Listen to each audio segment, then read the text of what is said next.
As we enter into holiday season, consider giving the gift of supporting the podcast. Our podcast is available for free, thanks in part to generous donations from listeners like you. To become a supporter, click the Support This Podcast link in the show notes. Happy holidays.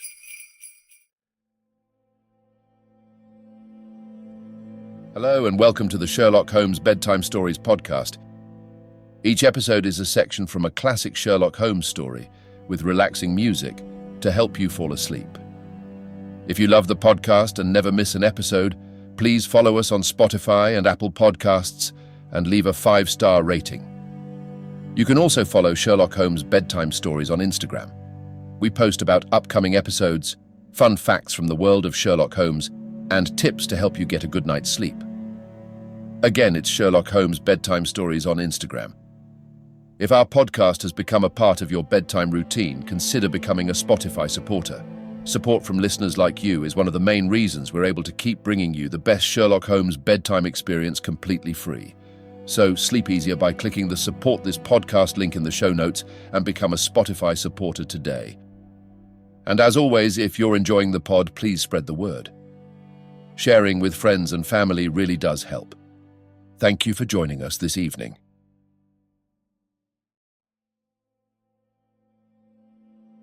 Now it's time to relax. Let your body fall into a comfortable position in your bed and drift gently into a state of total relaxation with tonight's story. The Hound of the Baskervilles. Chapter 14. The Hound of the Baskervilles. One of Sherlock Holmes's defects, if indeed one may call it a defect, was that he was exceedingly loath to communicate his full plans to any other person until the instant of their fulfillment. Partly it came no doubt from his own masterful nature, which loved to dominate and surprise those who were around him. Partly also from his professional caution, which urged him never to take any chances. The result, however, was very trying for those who were acting as his agents and assistants. I had often suffered under it, but never more so than during that long drive in the darkness. The great ordeal was in front of us. At last we were about to make our final effort, and yet Holmes had said nothing, and I could only surmise what his course of action would be. My nerves thrilled with anticipation, when at last the cold wind upon our faces and the dark, void spaces on either side of the narrow road told me that we were back upon the moor once again. Every stride of the horses and every turn of the wheels was taking us nearer to our supreme adventure. Our conversation was hampered by the presence of the driver of the hired wagonette, so that we were forced to talk of trivial matters when our nerves were tense with emotion and anticipation. It was a relief to me after that unnatural restraint when we at last passed Franklin's house and knew that we were drawing near to the hall and to the scene of action. We did not drive up to the door, but got down near the gate of the avenue. The wagonette was paid off and ordered to return to Coombe Tracy forthwith, while we started to walk to Merripit House. "Are you armed, Lestrade?" The little detective smiled. "As long as I have my trousers, I have a hip pocket. And as long as I have my hip pocket, I have something in it." "Good. My friend and I are also ready for emergencies."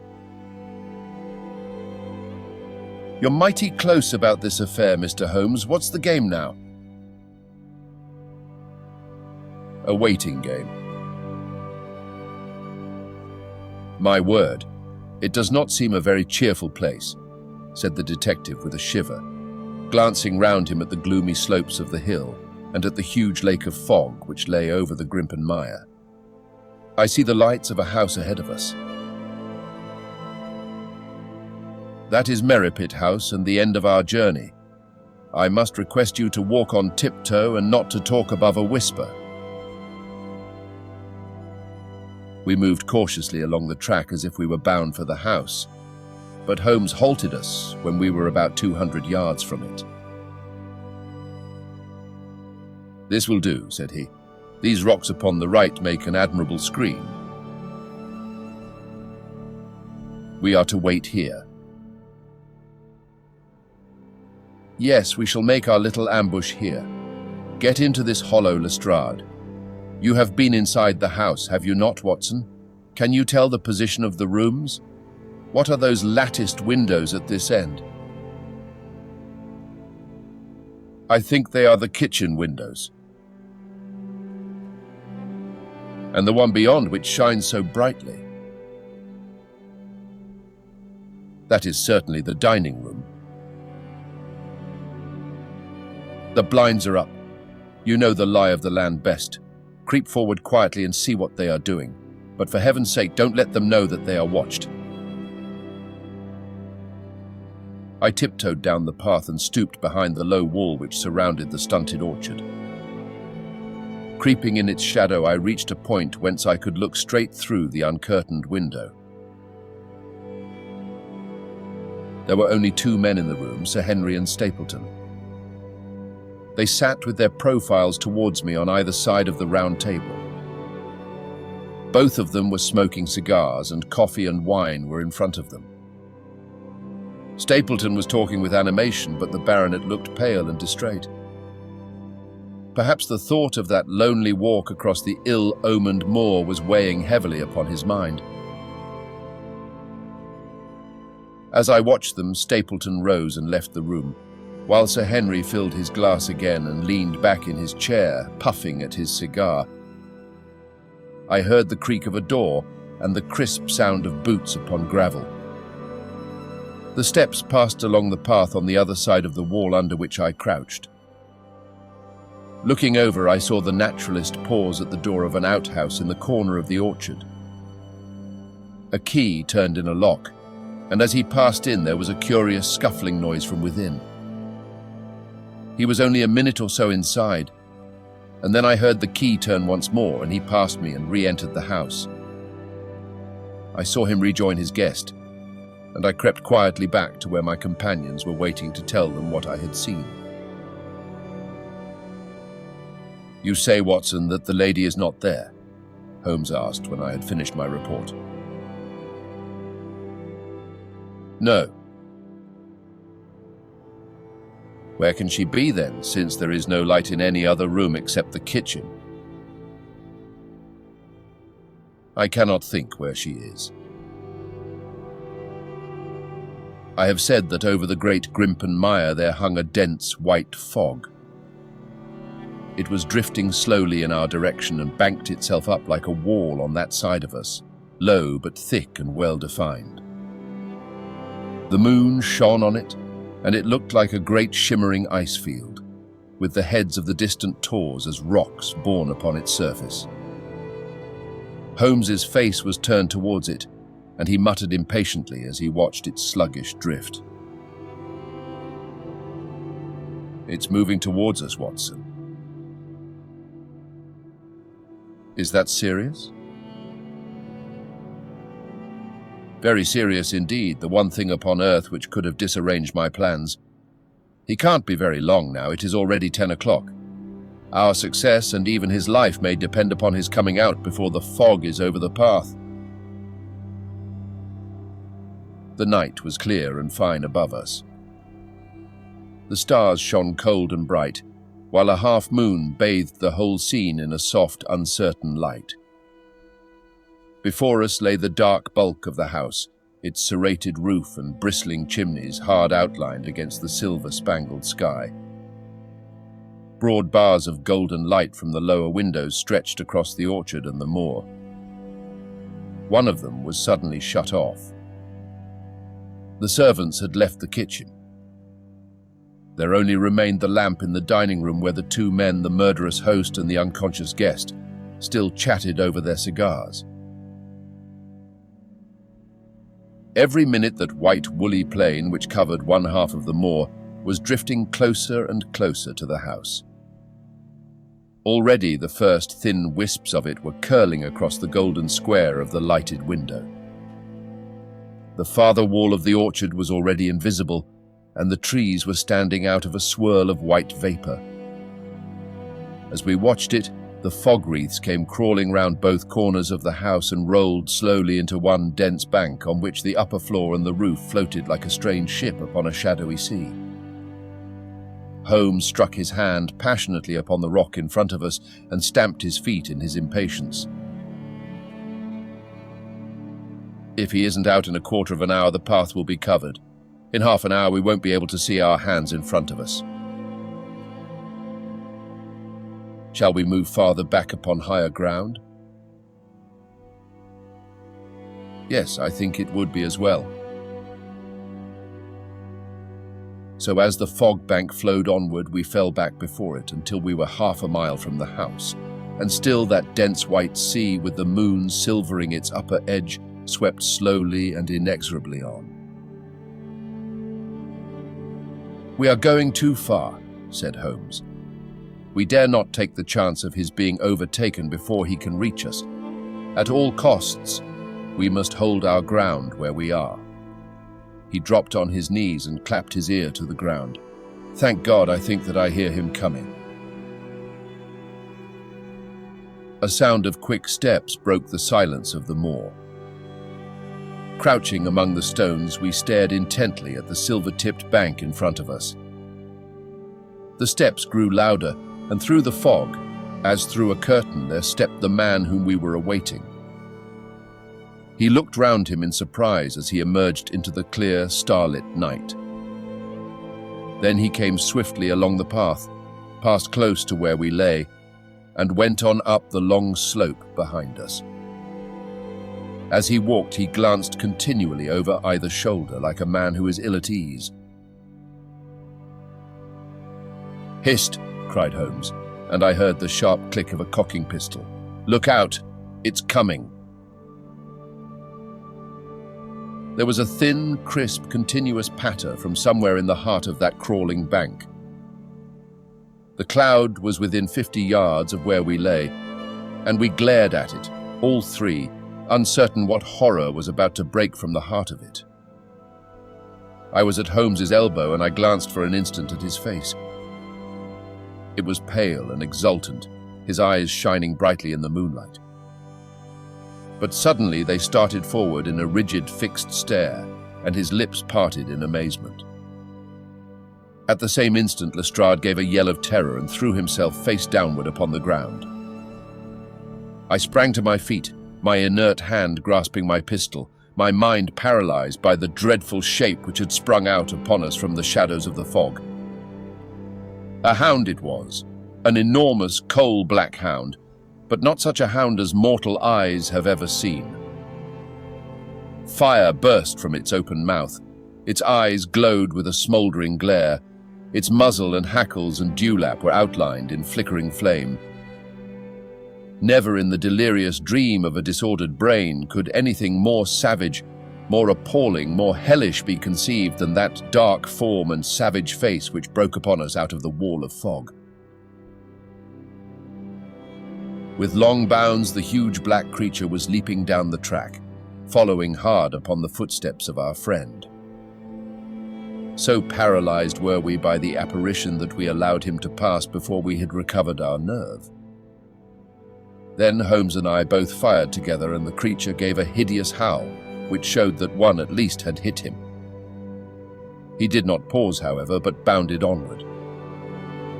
Far away on the path, we saw Sir Henry looking back, his face white in the moonlight, his hands raised in horror, glaring helplessly at the frightful thing which was hunting him down. But that cry of pain from the hound had blown all our fears to the winds. If he was vulnerable, he was mortal, and if we could wound him, we could kill him. Never have I seen a man run as Holmes ran that night. I am reckoned fleet of foot, but he outpaced me as much as I outpaced the little professional. In front of us, as we flew up the track, we heard scream after scream from Sir Henry and the deep roar of the hound. I was in time to see the beast spring upon its victim, hurl him to the ground and worry at his throat. But the next instant, Holmes had emptied 5 barrels of his revolver into the creature's flank. With a last howl of agony and a vicious snap in the air, it rolled upon its back, 4 feet pawing furiously, and then fell limp upon its side.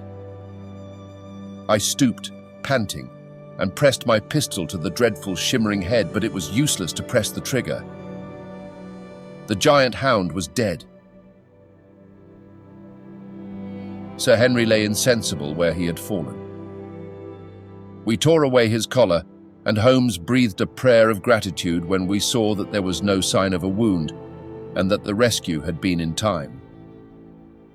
Already our friend's eyelids shivered, and he made a feeble effort to move. Lestrade thrust his brandy flask between the baronet's teeth, and 2 frightened eyes were looking up at us. "My God," he whispered. "What was it?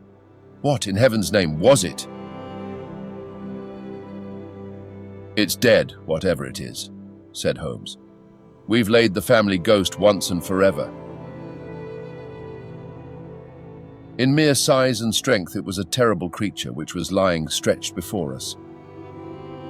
It was not a pure bloodhound, and it was not a pure mastiff, but it appeared to be a combination of the two, gaunt, savage, and as large as a small lioness.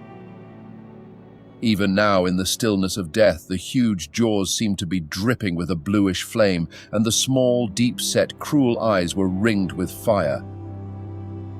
I placed my hand upon the glowing muzzle, and as I held them up, my own fingers smouldered and gleamed in the darkness. "Phosphorus," I said. "A cunning preparation of it," said Holmes, sniffing at the dead animal.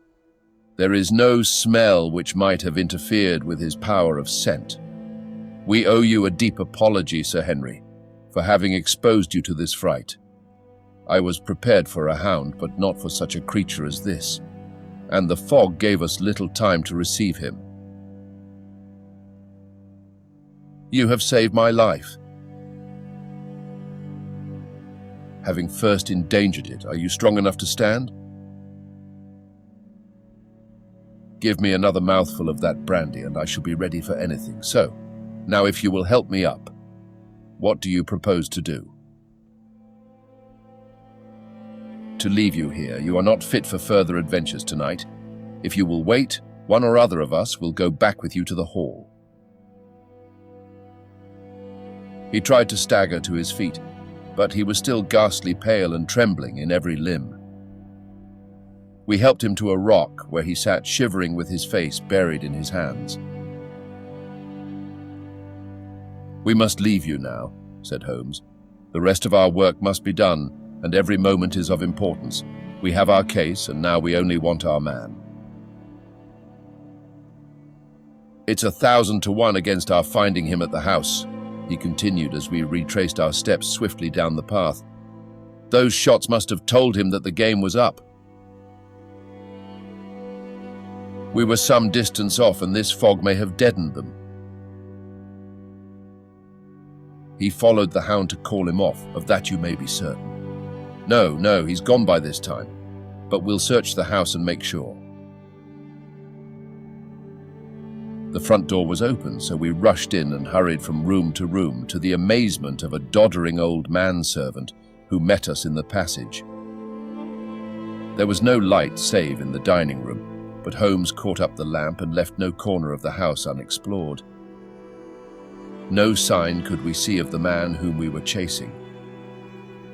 On the upper floor, however, one of the bedroom doors was locked. "There's someone in here," cried Lestrade. "I can hear a movement. Open this door." A faint moaning and rustling came from within. Holmes struck the door just over the lock with the flat of his foot, and it flew open. Pistol in hand, we all three rushed into the room. But there was no sign within it of that desperate and defiant villain whom we expected to see. Instead, we were faced by an object so strange and so unexpected that we stood for a moment staring at it in amazement.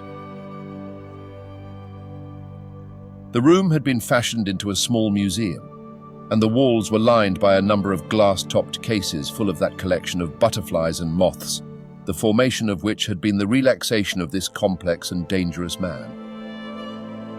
In the center of this room there was an upright beam, which had been placed at some period as a support for the old worm-eaten bulk of timber, which spanned the roof. To this post a figure was tied, so swathed and muffled in the sheets which had been used to secure it that one could not for the moment tell whether it was that of a man or a woman. One towel passed round the throat and was secured at the back of the pillar. Another covered the lower part of the face, and over it 2 dark eyes, eyes full of grief and shame and a dreadful questioning, stared back at us. In a minute we had torn off the gag, unswathed the bonds, and Mrs. Stapleton sank upon the floor in front of us. As her beautiful head fell upon her chest, I saw the clear red wheal of a whiplash across her neck. "The brute!" cried Holmes. "Here, Lestrade, your brandy bottle. Put her in the chair. She has fainted from ill usage and exhaustion." She opened her eyes again. "Is he safe?" she asked. "Has he escaped?" "He cannot escape us, madam." No, I did not mean my husband. Sir Henry, is he safe?" "Yes." "And the Hound?" "It is dead." She gave a long sigh of satisfaction. "Thank God! Thank God! Oh, this villain! See how he has treated me!" She shot her arms out from her sleeves, and we saw with horror that they were all mottled with bruises. "But this is nothing, nothing. It is my mind and soul that he has tortured and defiled. I could endure it all, ill usage, solitude, a life of deception, everything, as long as I could still cling to the hope that I had his love, but now I know that in this also I have been his dupe and his tool." She broke into passionate sobbing as she spoke. "You bear him no good will, madam," said Holmes. "Tell us then where we shall find him. If you have ever aided him in evil, help us now and so atone." "There is but one place where he can have fled," she answered. "There is an old tin mine on an island in the heart of the mire. It was there that he kept his hound, and there also he had made preparations so that he might have a refuge. That is where he would fly." The fog bank lay like white wool against the window. Holmes held the lamp towards it. "See," said he, "no one could find his way into the Grimpen Mire tonight." She laughed and clapped her hands. Her eyes and teeth gleamed with fierce merriment. "He may find his way in, but never out," she cried. "How can he see the guiding wands tonight? We planted them together, he and I, to mark the pathway through the mire. Oh, if I could only have plucked them out today. Then indeed you would have had him at your mercy." It was evident to us that all pursuit was in vain until the fog had lifted. Meanwhile, we left Lestrade in possession of the house, while Holmes and I went back with the baronet to Baskerville Hall. The story of the Stapletons could no longer be withheld from him, but he took the blow bravely when he learned the truth about the woman whom he had loved. But the shock of the night's adventures had shattered his nerves, and before morning he lay delirious in a high fever under the care of Dr. Mortimer. The two of them were destined to travel together round the world before Sir Henry had become once more the hale, hearty man that he had been before he became master of that ill-omened estate. And now I come rapidly to the conclusion of this singular narrative, in which I have tried to make the reader share those dark fears and vague surmises which clouded our lives so long and ended in so tragic a manner. On the morning after the death of the Hound, the fog had lifted, and we were guided by Mrs. Stapleton to the point where they had found a pathway through the bog. It helped us to realize the horror of this woman's life when we saw the eagerness and joy with which she laid us on her husband's track. We left her standing upon the thin peninsula of firm, peaty soil which tapered out into the widespread bog. From the end of it, a small wand planted here and there showed where the path zigzagged from tuft to tuft of rushes among those green-scummed pits and foul quagmires which barred the way to the stranger. Rank reeds and lush, slimy water plants sent an odor of decay and a heavy miasmatic vapor onto our faces, while a false step plunged us more than once thigh-deep into the dark, quivering mire, which shook for yards in soft undulations around our feet. Its tenacious grip plucked at our heels as we walked, and when we sank into it, it was as if some malignant hand was tugging us down into those obscene depths. So grim and purposeful was the clutch in which it held us. Once only we saw a trace that someone had passed that perilous way before us. From amid a tuft of cotton grass which bore it up out of the slime, some dark thing was projecting. Holmes sank to his waist as he stepped from the path to seize it, and had we not been there to drag him out, he could never have set his foot upon firm land again. He held an old black boot in the air. "Myers, Toronto," was printed on the leather inside. "It is worth a mud bath," said he. "It is our friend Sir Henry's missing boot.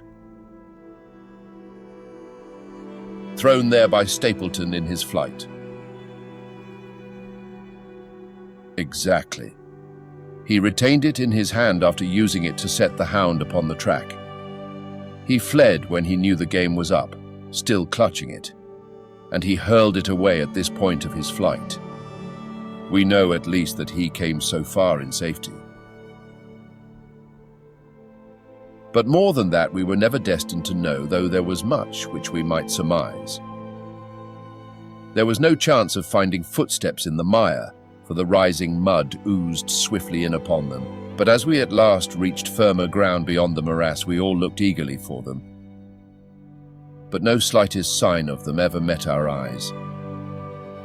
If the earth told a true story, then Stapleton never reached that island of refuge towards which he struggled through the fog upon that last night. Somewhere in the heart of the great Grimpen mire, down in the foul slime of the huge morass which had sucked him in, this cold and cruel-hearted man is forever buried. Many traces we found of him in the bog-girt island where he had hid his savage ally. A huge driving wheel and a shaft half filled with rubbish showed the position of an abandoned mine. Beside it were the crumbling remains of the cottages of the miners, driven away no doubt by the foul reek of the surrounding swamp. In one of these, a staple and chain with a quantity of gnawed bones showed where the animal had been confined. A skeleton with a tangle of brown hair adhering to it lay among the debris. "A dog," said Holmes. "By Jove, a curly-haired spaniel. Poor Mortimer will never see his pet again. Well, I do not know that this place contains any secret which we have not already fathomed. He could hide his hound, but he could not hush its voice, and hence came those cries which even in daylight were not pleasant to hear. On an emergency, he could keep the hound in the outhouse at Merripit, but it was always a risk, and it was only on the supreme day, which he regarded as the end of all his efforts, that he dared do it. This paste in the tin is no doubt the luminous mixture with which the creature was daubed. It was suggested, of course, by the story of the family hellhound, and by the desire to frighten old Sir Charles to death. No wonder the poor devil of a convict ran and screamed, even as our friend did, and as we ourselves might have done, when he saw such a creature bounding through the darkness of the moor upon his track. It was a cunning device, for, apart from the chance of driving your victim to his death, what peasant would venture to inquire too closely into such a creature should he get sight of it, as many have done upon the moor? I said it in London, Watson, and I say it again now, that never yet have we helped to hunt down a more dangerous man than he who is lying yonder.